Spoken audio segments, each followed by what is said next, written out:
Hey guys, আসসালামু আলাইকুম, this is Riyad. Welcome to my video. তো কেমন আছো তোমরা? বরাবরের মতো নতুন একটি ভিডিওতে হাজির হয়ে গেলাম আমরা।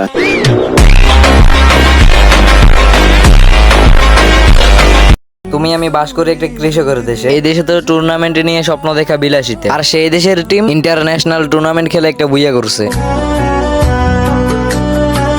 ওকে, এবার আসো মূল পয়েন্ট। আমাদের এই কৃষকের দেশ কতটা উন্নতি হচ্ছে। আই লাভ ইউ না বললে রিভাইভ দিব না। সেই যারা গেমিং রে নিয়ে গেছে ডাব্লিউসি টুর্নামেন্টে, যে যারা গেমিং ইউটিউবে আইসে আই লাভ ইউ না বললে রিভাইভ দিব না এইসব অশ্লীল কন্টেন্ট দিয়ে ভাইরাল হইলো। চ্যানেলে এতগুলা ভিডিও একটাও টুর্নামেন্টে নিয়ে না। মিরাজের সাথে হিন্দিতে পন্দাবন্দি করতেছে এইগুলার ভিডিও। এই মেয়েরে দেখলাম না স্পোর্টস এর জন্য কোনো বাল ছিটতে, ওরে পাঠাইছে আমাদের ডাব্লিউসি টুর্নামেন্টে। গিরিনা তোমারে আমি দিনের রাইতে স্পেশাল সোয়াবিন তেল দিয়া সি ইউ দরে শিকার দি।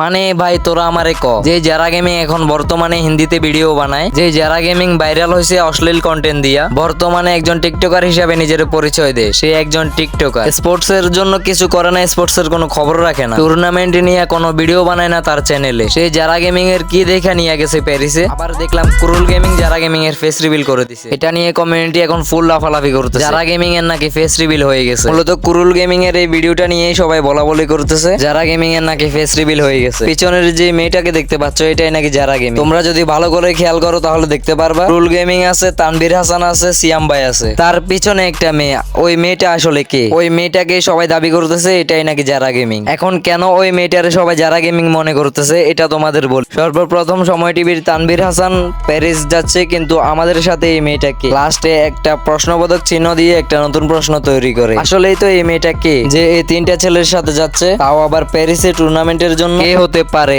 এই একটা প্রশ্ন থেকেই যায়। আরো একটি পোস্ট করে, যে পোস্টে লেখা আছে স্পোর্টস ওয়ার্ল্ড কাপের জন্য ফ্রান্সের প্যারিসের উদ্দেশ্যে আমরা 4 জন আজ রওনা হলাম, দোয়া করবেন যেন নিরাপদে পৌঁছাতে পারি। তার মানে এটা তো আমরা সবাই ক্লিয়ার হতে পারছি, তারা 3 জন ব্যতীত আরো একজন আছে যে নাকি প্যারিসে যাচ্ছে টুর্নামেন্টের উদ্দেশ্যে। তারপরে আরো একটা পোস্ট করে, যে পোস্টে পুরাটাই ক্লিয়ার করে দেয়, গন্তব্যের পথে আমরা ক্রুল, সিয়াম আর যারা। তার মানে এটা ক্লিয়ার হতে পারলাম 4 নাম্বার ব্যক্তিটা আসলে যারা গেমিং। তার পাশাপাশি সিয়াম ভাইয়ের একটা ভিডিওতেও শুনতে পাই যারা গেমিং এর ভয়েস।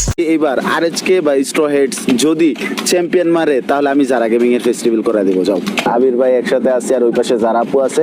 এই দুইটা টিমের মধ্যে কোন টিমটা ভালো পারফরমেন্স করবে? আমার লাগে স্ট্রয়েডস।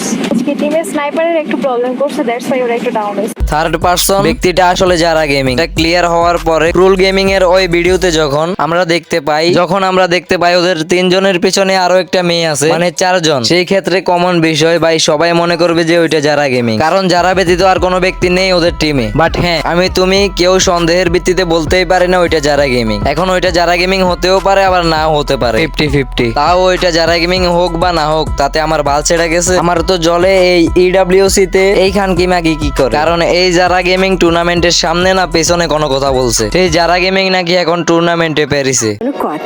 যেখানে ছিলাম টুর্নামেন্ট হলেই পাঠাইতেছে কিছু নেস্টিক মার্কা পোলাপানদের, যারা আসলে কোনো যুগসূত্রেই নেই। এদিকে খেয়াল করলে দেখতে পারবা তোমাদের পরিচিত অনেক ক্রিয়েটর সারাদিন এই টুর্নামেন্টের পিছনেই থাকে, টুর্নামেন্টের জন্য কিছু করার চেষ্টা করে, কিন্তু দিন শেষে পাঠায় সেই ভিডিওর মধ্যে যে আই লাভ ইউ বলে রিভাইভ দিব না সেই সব টিকটকার। আবার তার পাশাপাশি পাঠায় স্পোর্টস প্লেয়ারদের মায়ের বাপরে গালাগালি করা সেই ইটস কাব্বুরে। কমেন্টে বলো ইটস কাবু ভাই আসলে যে সে বলতো ই স্পোর্টস নিয়ে আমি কিছু করব, তো ভাই কিছু বলেন। পাগলে কামড়াইছে নাকি? ওরা নিজেরা করে মরে যাইতাছে, আমি তো দেখতেছি। হ্যাঁ, স্পোর্টস এর জন্য অনেক চুল ছিঁড়ে ফেলছে আমাদের কাব্বু। আর অবদান তো কমেন্ট বক্স পর্যন্ত, অডিয়েন্সদের গালাগালি করা। যদি অডিয়েন্স জিজ্ঞেস করে ভাই আপনি টুর্নামেন্টের জন্য কি করলেন, আপনার চ্যানেলে ঢুকলেই দেখা যায় ব্রাজিল আর্জেন্টিনার 7-7টা ভিডিও। ফ্রি ফায়ার ছেড়ে দিব, ফ্রি ফায়ার ভালো লাগে না, ফ্রি ফায়ার হারাম গেম, এই গেম থেকে অন্য একটা ভালো গেমে যাব। আমি হজ করে এসেছি, চলে যখন যাব তখন টুর্নামেন্টের জন্য কিছু করে রেখে যায়। হ্যাঁ, করে গেছে আমাদের ফিফা ব্রাজিল এন্ড আর্জেন্টিনা নিয়ে 7-8টা করে ভিডিও আপলোড দিয়ে। আরে নিয়ে গেছে ডাব্লিউসি টুর্নামেন্ট। এই কাব্বু ভাই না যে নাকি তোমাদের মা বাপ তুলে গালি দিছিল,